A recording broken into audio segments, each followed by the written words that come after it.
Directorate wasted no time in loading trucks for distribution of seeds for cultivation countrywide. Mamadou Diallo, GRTS.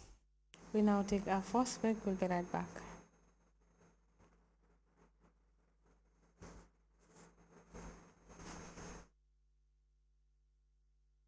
Person has a dream to build a career path, a dream to be successful.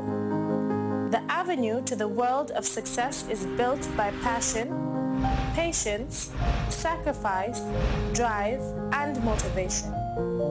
In this TV series, presenter Abdullah Baji would be meeting successful individuals to talk us through how they made it to the peak and also offer expertise counseling to youth who aspire to become successful, develop, and transform our beloved country. Issues confronting the sense of development of the young would also be discussed. Join me every Monday at 19:15 GMT. I'm your host, Abdullah Baji. Welcome back.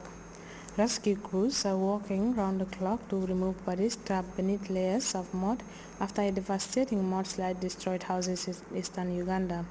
At least 18 people are reported dead and many more trapped under fallen houses. The coffee-growing area around the slopes of Mount Elgon is prone to landslide. We have details in this report. The agony is so strong, she can no longer stand on her 2 feet. This is exactly where her house used to be. So many people she knew were trapped under tons of soil after a landslide buried several settlements in this coffee-growing area on the slopes of Mount Elgon in eastern Uganda. 15 homes were swallowed, at least 18 people lost their lives. This area is under risk, and the Mount Elgon area has had so many places with cracks. So each time there is rain for a while, this water just seeps into these cracks, and then eventually, the landslide happens. Dozens of volunteers are digging into the debris to look for survivors, but they have little hope. So far, nobody has been retrieved. Landslides caused by heavy rains are frequent in eastern Uganda, where scores of people were buried alive in a similar disaster in March 2010. Congo's numerous battles with problems affecting the country is showing no signs of abating. The combined effects of a seemingly unending rebellion in the east of the country and the unholy alliance between poverty and underdevelopment have left the people of the mineral-rich country wondering what's next. Well, if that is not enough, the 10 million strong inhabitants of the capital city Kinshasa are voicing their dissatisfaction with the city's poor road network and the lack of transport for the teeming population. Let's look at this report for more on that. When the workday ends in the capital city of Kinshasa, in the Democratic Republic of Congo, throngs of workers spill out of workplaces and crowd onto sidewalks to begin the often arduous trip home.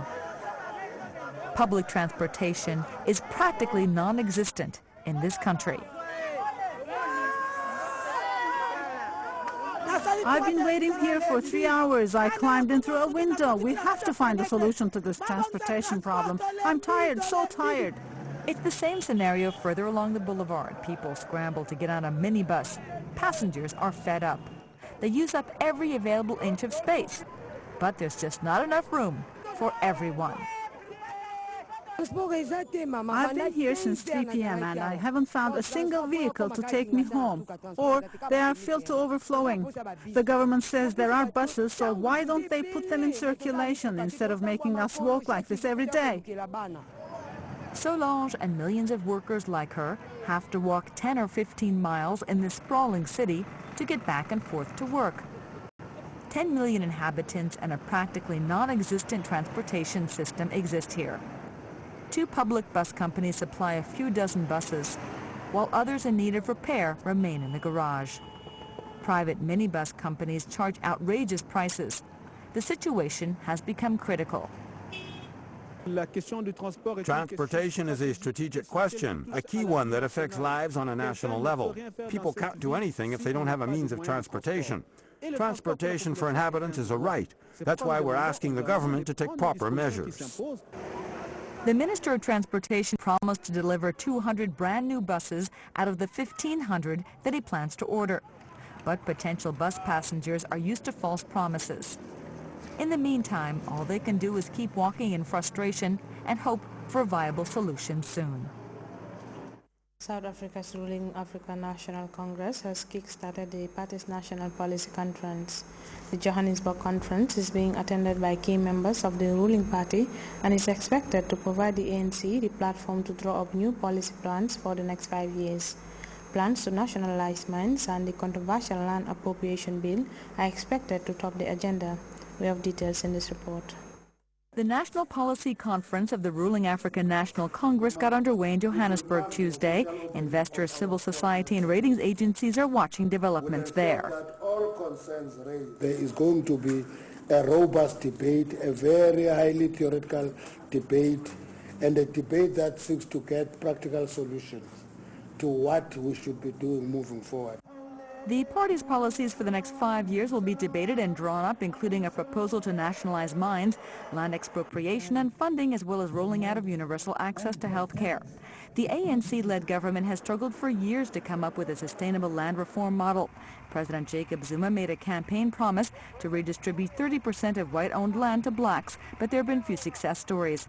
One is in the Western Cape, where wine farmers promote equity share schemes as a model for land reform. We get a certain amount of dividends at the end of the year, but we reinvest most of the profits into the company, and the rest we take at the end of the year. But this program became too expensive for the government to maintain, so it was suspended. Some people are impatient and want the land expropriations to go faster and further. There is a very strong view that there should be no compensation. Another argument would be, well, there should be reasonable compensation. But in principle, we're certainly saying they should not get the commercial value, because that is inevitably inflated. White South Africans make up about 10% of the population and own up to 80% of the land. The South African government wants to avoid the mistakes made in Zimbabwe, where farm production plummeted by 70% after land was taken from white farmers.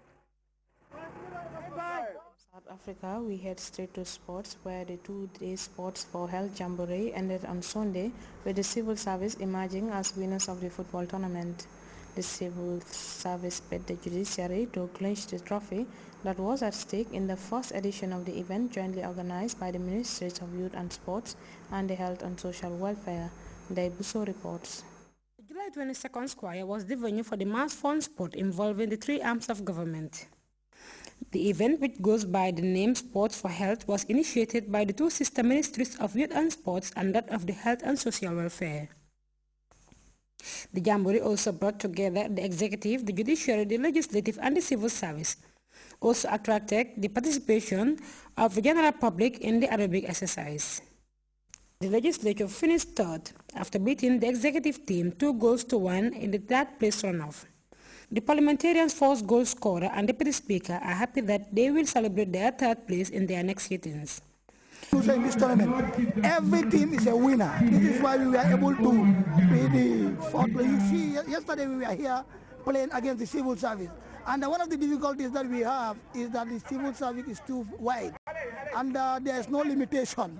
And for us, we are only confined to the assembly, which is the legislative. But we tried very well. The match went 1-1 draw, and we went for a penalty shootout. Unfortunately, they were able to defeat us. Fair. And I'm sure the players will continue to practice from now on, because, I mean, they were all taken by surprise. None of them expected that something like this was going to happen at this time of the year. So there wasn't much practice. In fact, there was just a 2-day practice session that was organized at the buffer zone. But I'm sure from now on, all of the teams would continue to practice and be more effective out there in the field. The judiciary undoubtedly produced the best team of the tournament, which comprises lawyers, magistrates, and judges, but facing a young civil service team. The law implementers could only finish second, which was decided on a post-match penalty shootouts. Grts spoke to both teams and gave their reactions on the finals. No, I'm not disappointed. We did our best. That's the most important thing. One side has to win, and It happened.